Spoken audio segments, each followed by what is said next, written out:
Well, if you were to bury a time capsule 30 years ago, would you remember what you put inside? That's the mystery for Mitch Brogan, who's searching for 2 time capsules in Laval near Montreal.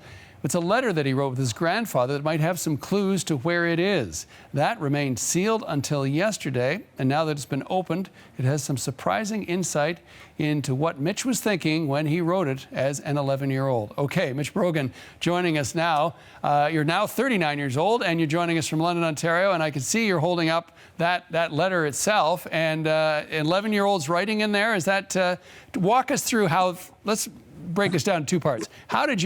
What's the story of this letter first? Walk us through that. Well, Happy New Year, John, everyone. The letter here, this was sealed back in 1991 on my birthday, and it contained a letter with answers to some questions my grandfather had written down about what we would be like and what the world might be like in the future. So you have not opened it as per the instructions until now, right? Until, in January 1st, 2020. Okay. So it's open now. I've got all the answers. Okay. So walk us through what some of those questions that you and 11-year-old you and your grandfather put together and what the expected answers were. Sure. So this was the list of questions here. That you can see, kind of written on old type pad from Alcan that my grandfather used to work at as a commercial diver. So the first one was, will I be married? And my answer on the sheet here, which I'll bring up here in 2 seconds. Oh, yeah. So, you have it. Okay. So that's great. My answer was, I will be married. My second question was, how many children? I will have 2 children. Where will I be living? I will live in Toronto, Ontario, so not too bad because I've lived around the world, and so Toronto is pretty spot on, I guess. Number 4, what kind of a job will I have? I will be a writer and maybe a lawyer, which I spelled wrong. So I do like to write, but I'm not a lawyer. But I did create a pretty cool social app called User. So maybe not too far. 5, will I own a house? I will own a house. And I do own a house, so I was pretty right about that. How much will I be earning? I will probably be earning $450 a month. Well, that's a lot for an 11-year-old. Yeah, and I've got 11 questions total and 11 answers, and then there's a little treasure map that kind of caught my eye in the corner of this. Okay, so I'm going to quickly follow up the answers and how it turned out in reality. Overall, how did your 11-year-old predictions work out? Okay, well, let's see. Things got a little dark closer to the end. Like, will the rivers and lakes be clean? No, I don't think any river, lake, etc. will be clean.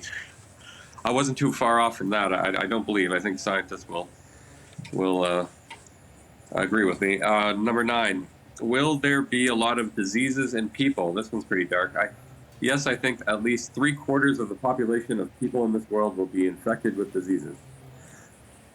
Number 10, this was, will there be a lot of animals and birds? Now, this one's kind of funny because I had a no, which I scratched out, and then I put a yes, which I scratched out, and then I went back to no, and I said, I think at least half the population of animals will be alive. So that's pretty much the most obscure answer you could ever receive, I guess.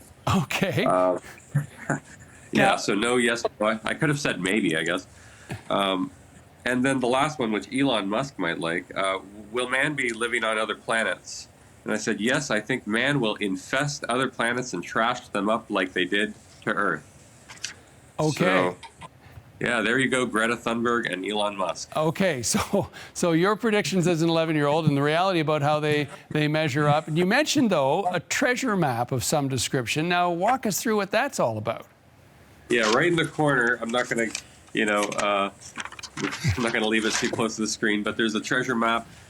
And it caught my eye when I was opening the letter, and it says, we buried a time capsule today and last year at this address, and I see these little images in the corner, and nobody would really know what I'm looking at, but I know exactly what I did with these little tiny sketches, so it's really interesting. I met the owner when I went back and visited the house a few years back, so I'm pretty sure they would be amenable to me to maybe go in there and dig something up.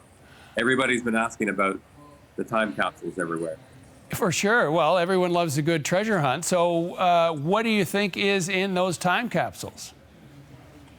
Okay, well, my cousin Nancy, who also received the second letter, so she has a letter that she opened up on January 1st as well.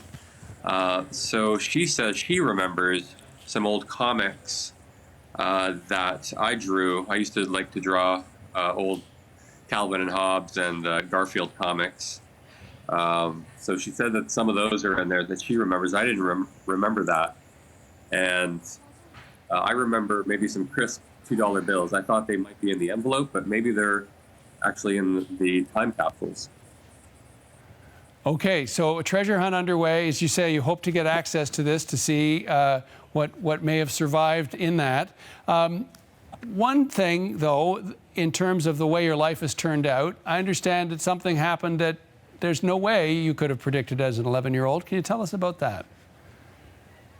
Oh, yeah. I may not have even been around to see this really momentous day, actually, because back in September 16th, 2006, I was hit by a drunk driver, which rendered me quadriplegic. It broke my neck very, very high up, so I'm in a wheelchair. And I would imagine that that has altered your life in unforeseeable ways. Unforeseeable ways, sir, yes. So you still are going to go and try to dig up this time capsule that you have on that map that you can't show us because it's a secret? I know exactly where they are, I think within a few feet anyway. So, you know, if there's any archaeology classes out there that, you know, want to give me a freebie maybe or something like that, I'd be more than happy. You know, and about the accident, you know, I've adapted really well since that time. And, you know, I've traveled all over the world and I scuba dive like my grandfather taught me back in the day. And I probably had a life that so far since that most people would be envious of. So obviously no barrier to your treasure hunting either. Thanks for this, Mitch. All the best for the new year. Thank you so much, John. Have a great day and Happy New Year, everyone. Absolutely. Appreciate your time and thanks for your story. Mitch Brogan joining us from London, Ontario.